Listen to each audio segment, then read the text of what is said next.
Hi, I'm Veronica. I'm a somatic teacher and therapist. And today I would like to show you a practice that is very gentle and self-compassionate all-rounder. So it's something that you can do to feel that it's possible to move in a way that is gentle and effective and where you can really feel the joy of movement.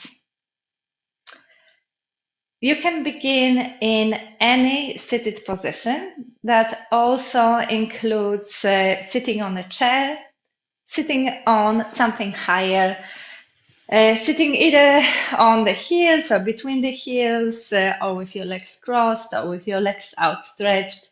It's actually not so important. So find any seated position that feels self-compassionate for you today. And you could begin with having a couple of deeper breaths, spontaneous breaths. That might mean encouraging slightly deeper inhales, or maybe slightly longer exhales. It might involve breathing through the nose or breathing out through the mouth or nose. It might include making some little sounds, sighs.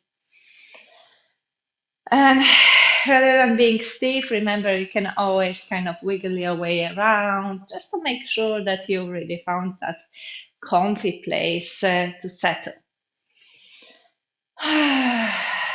Sometimes it feels nice to begin with a big, stretchy yawn. Mm.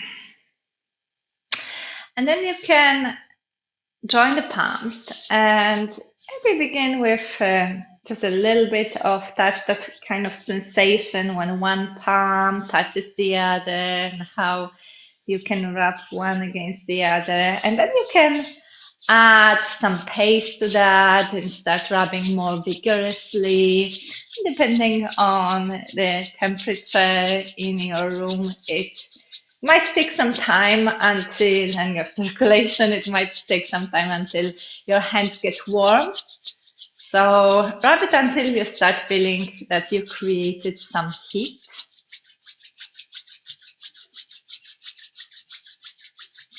And then let yourself completely spontaneously decide where those hands want to land. And that might be the place where you feel some sort of constriction or any discomfort. And it could be really anything. You might want to place your hands against the thighs. You might kind of give yourself a self hug. You might want to place your hands somewhere at the back of the neck or on your face.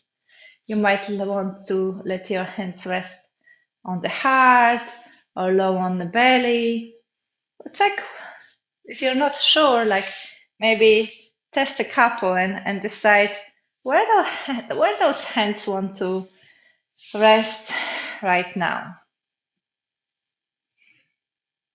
And after you've found that place, and maybe one hand even wants to rest somewhere else than the other, you can keep them there for some time and feel the touch of the palms on your body. You might feel some movement underneath the palms, some pulsation.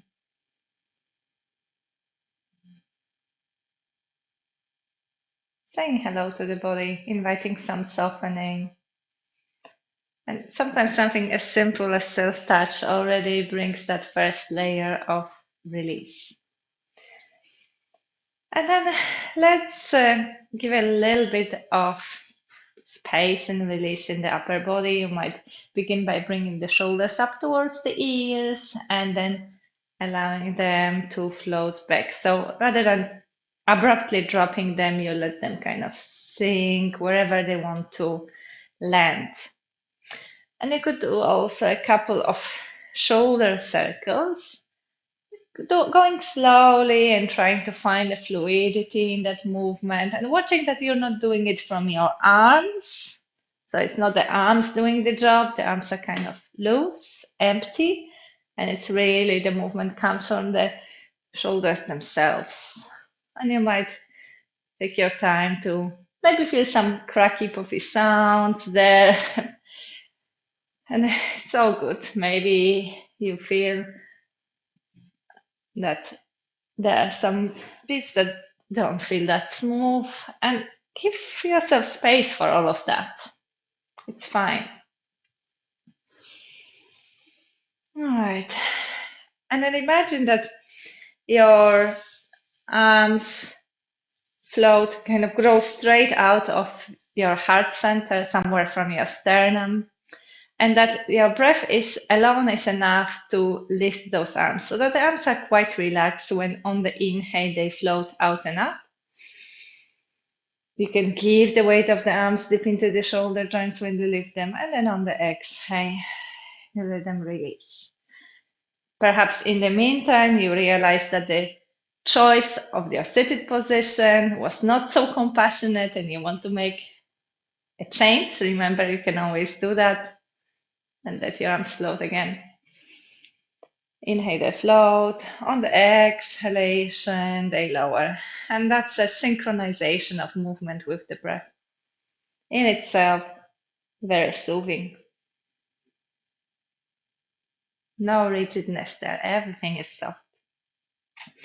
And you can also play with where is that easy range of movement for you without trying to, reach as far as possible and creating extra tension, but going only to the place where it's that first barrier, where it's like, okay, if I went any farther, that would be an effort.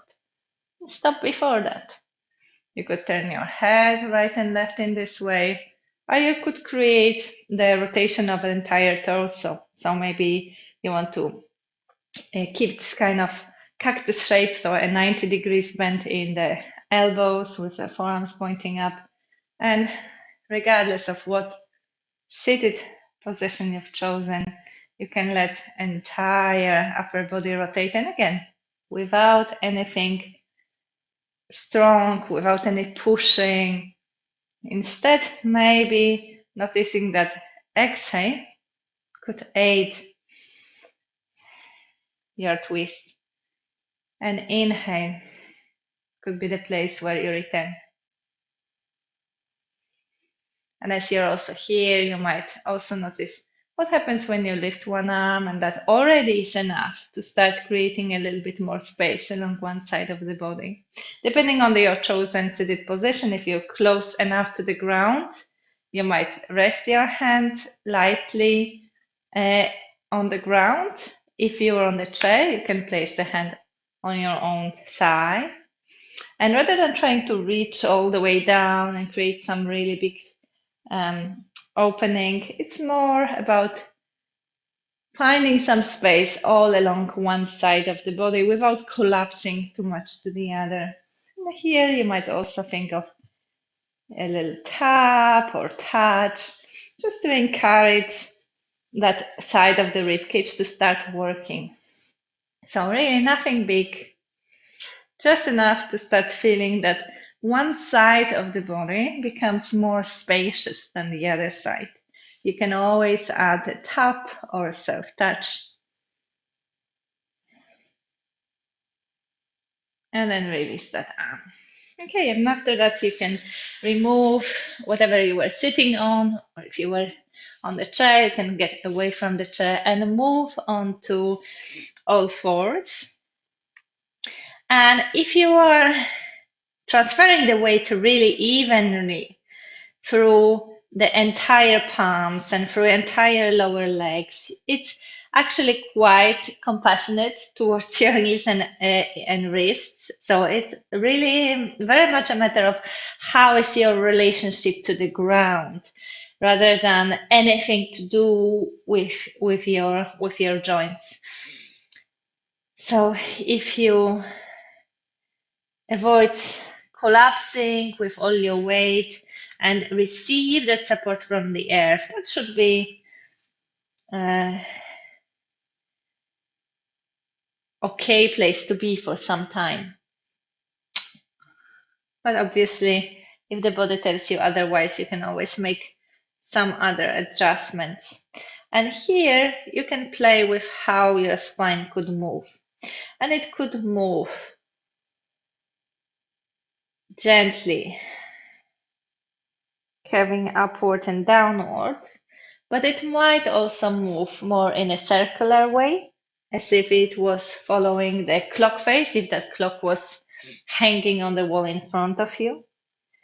And then it's not just the spine, but you might feel a little bit more that your head gets involved because you're not holding it rigidly, your whole rib cage. So you might also experiment with something more wavy, snaky, less structured, but allowing you to feel that you're really moving all of your spine in a very free way. So sometimes, yeah, if maybe your wrist needs a little bit more rest, you might shift the weight more towards your heels for a while as you're snaking. And you can also, play with what you do with the legs. So there are no rules here. Like the only rule is that you're searching for the movement that feels pleasant, that brings you joy, release, that you're kind to yourself. So if that might include you resting in any position to come out of it, if you need to. All right. So just a little bit of this. And then you can tuck the toes under so that you start waking up the feet. And that might mean, again, being completely honest and really kind to yourself. It might mean that you want to just shift the weight more towards the heels. It might mean that your knees will lift and you come more into some sort of squat. Maybe the and the only thing that you really need for this to happen is create a little bit more space at the back of the knees, and it would be more possible for you. So just check what might it be to make this movement possible. Maybe you need to be higher, and then it's possible. So notice what sort of movements you could make here. You could add the arms, movement of the feet, the knees. Again, it's not structured. It really doesn't matter how it looks like, it matters how it feels like. Right? And we're gonna come into a forward fold. So you could have your fingertips still for support in front of you and the balls of the feet on the ground, and then start reaching with your sit bone upwards, but keep your knees bent, bend, bend. Keep your belly resting on the sides. Keep your head hanging loose. And then you can imagine that your sit bones could stay exactly where they are and your heels could slowly drop away so that you end up on whole feet. It doesn't really matter how much those knees are bent. You might feel like wiggling your way here a little bit as well, moving your sit bones a little bit in the air, or moving your head, and then landing any way you wish on the ground. And from there, you can make your way all the way down to lying on the mat.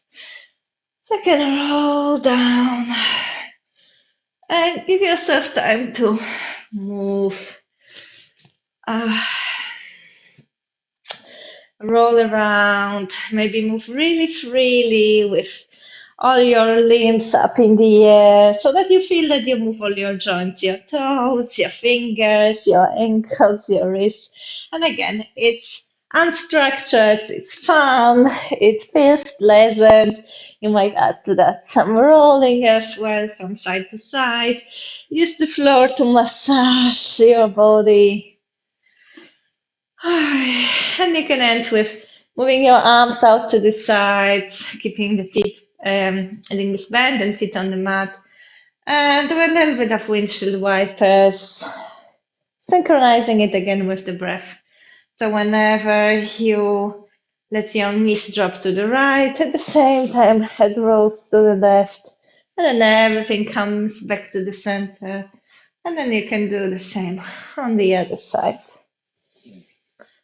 So let the movement float with the breath. Let's get that feeling of whole body moving together. It's a whole body movement. And then come back to the center, and you might feel like staying in something more closed up. So place your hands over the belly, or one hand over the belly and on the chest, and keep your knees bent, feet on the mat, and stay here for a couple of breaths. Or maybe you feel like going for something big and expansive.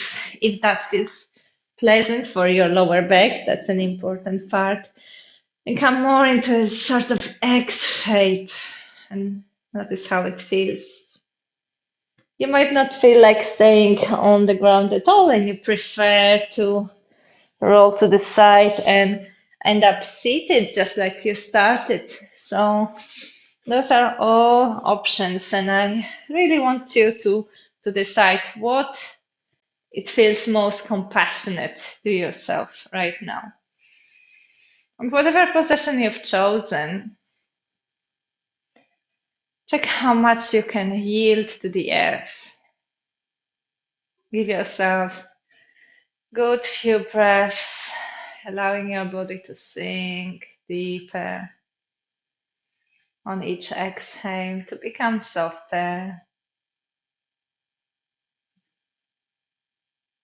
And maybe again your hands want to travel somewhere where it feels most soothing, whether it's a belly or a chest, the heart level, anywhere else.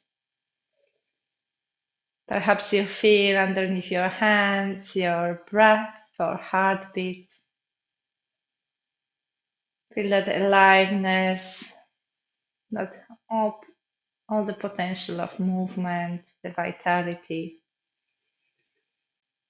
And thank yourself for this practice. I really hope that you enjoyed that compassionate practice, the practice with metta, with kindness. And this is exactly what I do.